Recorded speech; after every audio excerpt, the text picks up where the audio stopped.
The Untouchables and the Pax Britannica by Baba Sahib Ambedkar. Part 9. It is thus obvious that none of the two reasons supposed to be responsible for the exclusion of the Untouchables from the army. What is then the real reason?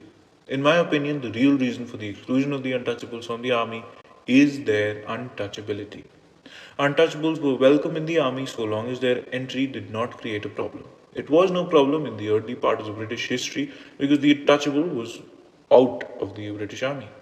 They continued to be outside the British army so long as there were Indian rulers. When, after the Indian Mutiny, the race of Indian rulers shriveled, the Hindus began to enter the British army, which was actually filled with the untouchables, and then arose a problem. A problem of adjusting the relative position of the two groups, touchable and untouchable, and the British, who always, in cases of conflict between justice and convenience, prefer convenience, solved the problem by just turning out the untouchables and without allowing any sense of gratitude to come in their way. Whatever the reason of this exclusion, whatever the justice of this exclusion, the fact remains that the effect of this exclusion has proved most disastrous in its social consequences to the life of the untouchable. The military service was the only service in which it was possible for the untouchable to earn a living and also to have a career. It is a part of history that many untouchables had done meritorious service in the field and hundreds had risen to the status of Jamadar, Subedar, and Subedar Major.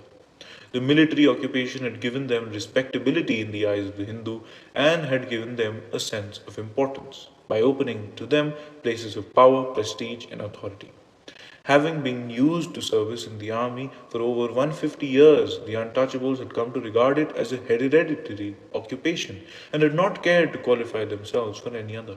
Here in 1890, they were told that they were not wanted in the army without giving them any time to adjust themselves to the new circumstances, as was done in the case of the Anglo Indians in 1935.